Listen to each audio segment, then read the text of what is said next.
안녕하세요. 여러분께 진실만을 전달드리는 대기업의 황대근입니다. 시작된 공동파업, 우려했던 일들이 발생하고 있습니다.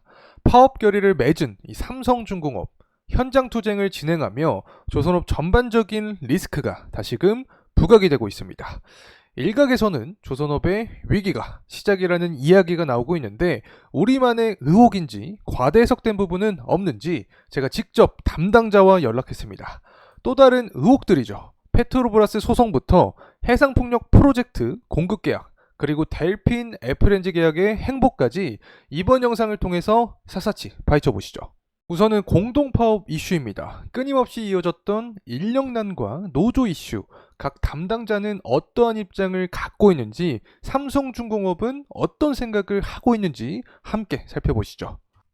회사 측에서는 이 파업 문제를 좀 어떻게 생각하는지 궁금해서. 자, 이런 식으로 삼성중공업 이전에 제가 다른 조선사에게 전화를 해서 각 담당자는 어떠한 생각을 갖고 있는지 좀 물어봤습니다. 해당 내용은 이렇습니다. 현재 나오고 있는 파업은 사실 매년 발생하는 부분이다. 뭐 다른 산업도 마찬가지로 파업이 발생을 하지만 조선업 자체가 구조가 굉장히 타이트한 부분이 존재를 합니다. 때문에 파업 이슈를 계속해서 안고 갈 수밖에 없는 구조다라는 점을 말씀을 해주셨습니다. 결국에는 매년 발생할 수 있는 이벤트다. 이러한 이벤트가 실적에만 연결이 되지 않는다면 그렇게 큰 영향은 없을 것이다 라고도 해석을 할 수 있을 것 같은데 담당자님께서도 직접 관련된 말씀을 해주셨습니다. 실적에는 그렇게 큰 영향을 주지 않을 것이다. 뭐 사실 실적에는 영향을 크게 주지 않을 것이다라고 했기 때문에 그렇게 우리가 걱정할 정도는 아니지 않나라는 생각도 드는 게 사실이긴 하지만 이 산업의 전반적인 분위기를 고려를 했을 때 양측에서 원만한 합의가 발생을 해야 이 조선업이라는 산업 자체도 지속적으로 발전할 수 있지 않을까 개인적으로 생각을 하고 있습니다. 자, 그리고 나서 삼성중공업입니다. 당사는 어떠한 생각을 갖고 있는지 함께 살펴보도록 하죠. 산업 노조 관련된 이야기가 많아서 조선업 노조요? 자, 이런 식으로 삼성중공업 측에도 제가 직접 연락을 해봤습니다. 해당 내용을 보게 되면 이 경쟁사에서 파업이 진행이 되고 있지만 이 삼성중공업 측은 가동하고 있던 이 공장이 전체적으로 셧다운되는 일이 역사적으로 없었다 때문에 이 삼성중공업의 리스크로는 볼 수는 아직까지는 없는 상황이고 산업 전반적으로 확대해서 이 부분이 조선업의 위기론이다라고 해석을 하는 것도 분명히 오류가 존재한다. 자, 이렇게 말씀을 해주셨습니다. 자, 이제는 페트로브라스 소송에 대한 이야기입니다. 해당 이슈에 대해서도 다양한 의혹이 존재를 했었는데 제가 직접 담당자와 통화를 완료한 상황입니다. 해당 내용도 함께 보도록 하죠. 소송을 제기를 했었는데 선배소송 기각이 됐다라는 내용이 나와가지고.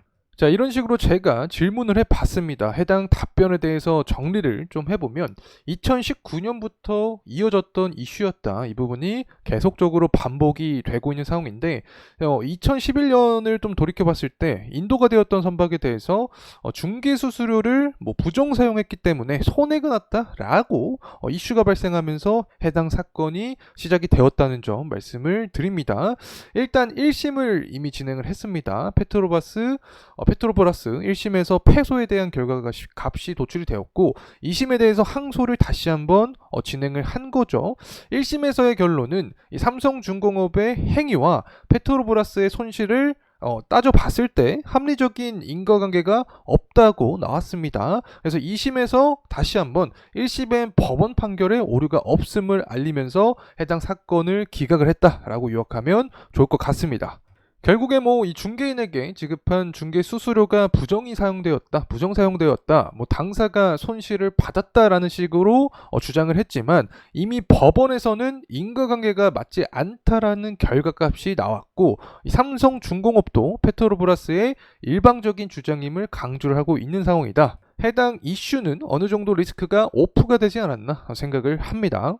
자, 다음은 이 해상폭력 프로젝트 관련해서 노르웨이와의 계약이 가능한가에 대한 내용입니다. 해당 내용도 함께 보시죠. 네, 노르웨이 이번에 폭력 발전 공급을 독점해서 계약할 수 있다라고 이야기가 나왔는데 혹시 자, 이런 식으로 담당자와 통화를 완료를 했습니다. 제가 이 동해에서 추진 중인 해상 프로젝트, 이 노르웨이와의 이 계약이 현재 어떻게 진행이 되고 있는가, 수주 가능성이 있냐라고 물어봤는데 우선적으로 답변을 어느 정도 보수적으로 이야기를 하는 편이긴 했습니다. 선행 조건은 해상폭력 프로젝트가 확정이 나야지 그 다음 결과값이 도출이 될 수 있다. 이 프로젝트가 확실시 된다라고 하면은 그 다음에 수주에 대한 얘기가 나올 수 있다라는 말씀을 해주셨는데 지난 이슈를 돌이켜봤을 때 2022년이었죠. 당시에 9월달에 이 에퀴노르와 전략적인 협력 합의서를 체결을 했었습니다. 당시에 이 에퀴노르와 해양 부분에서 협력을 확대했다고 밝혔기 때문에 프로젝트가 실제로 실시가 확실히 된다. 그리고 하부 구조물 수요가 존재를 하면 삼성중공업 측이 수주를 따낼 가능성이 있지 않을까 개인적으로 생각을 하고 있습니다. 자, 이 부분이 앞으로도 맞아떨어져 갈지 저와 계속해서 함께 하시면 좋을 것 같습니다. 자, 다음은 실적에 대한 부분 역시 담당자와 통화를 하고 앞으로 실적 전망에 대해서도 제가 물어봤습니다.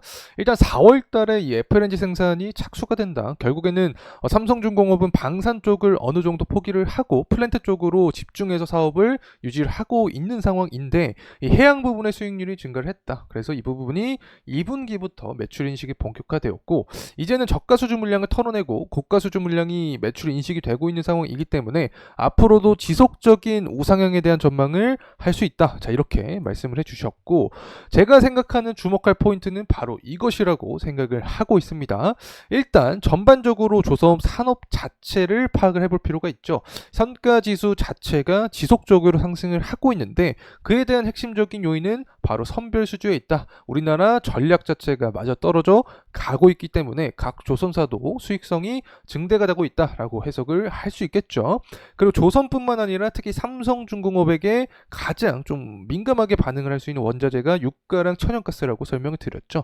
이 해양 플랜트 특히 FLNG와 관련이 있기 때문에 앞으로의 유가와 천연가스 가격이 상승하는지 자, 이 부분을 포인트로 살펴볼 필요가 있다는 점 말씀을 드리고 싶습니다. 또 하나 이 대선 토론에서 트럼프의 지지율이 올라갈 수 있을지 트럼프 테마성 요인과 함께 이 삼성중공업에 대한 언급이 나타날 수 있을지 자, 이 부분도 포인트로 봐야 되는데 이 결국에는 중국의 조선을 제재하겠다라는 내용과 또 다른 한 가지는 LNG 규제를 해제하겠다라는 내용을 통해서 삼성중공업에 대한 관심도가 증대될 가능성이 있다는 점 말씀을 드리고 싶습니다. 자, 요약해서 정리를 해보겠습니다. 이 델핀 FLNG 같은 경우에는 현재 기본 설계 단계인 피드 단계에 있다 때문에 수주 가능성을 어느 정도 긍정적으로 평가를 하고 있는 상태다라는 점 다시 한번 강조를 드리고 싶습니다. 또 하나 SK해운 소송에 대해서도 이야기를 할 수밖에 없겠죠. 이 부분이 환입될 것으로 예상이 되고 있는 상황입니다. 대략 2년에서 3년가량 걸릴 것으로 예상이 되고 있기 때문에 어쨌든 조선업 업황과 더불어서 단일적인 이슈가 해소가 되면서 삼성중공업의 재무 역시 상승할 가능성이 있지 않을까 개인적으로 말씀을 드리고 싶습니다. 그리고 들으신 매각 대금에 대한 이슈도 많았습니다. 하반기 모두 완료를 예상을 하고 환입이 될 것으로 전망이 되고 있다. 점진적으로 수익성이 개선이 돼야지 이제 주주환원 같은 이야기도 나올 가능성이 있지 않을까 생각을 합니다. 저 개인적으로 봤을 때도 삼성중공업의 주식수는 너무 많습니다. 때문에 주주환원 제고를 위한 노력을 할 때 자사주 소각이 가장 좀 확실한 방법이 될 수 있지 않을까 개인적인 말씀을 드리고 싶습니다. 이상으로 삼성중공업이었습니다. 최근 수면 위로 다시 떠오른 이 공동파업 이슈부터 기업의 단일적인 이슈들까지 제대로 된 팩트체크를 통해서 여러분과 함께 했습니다.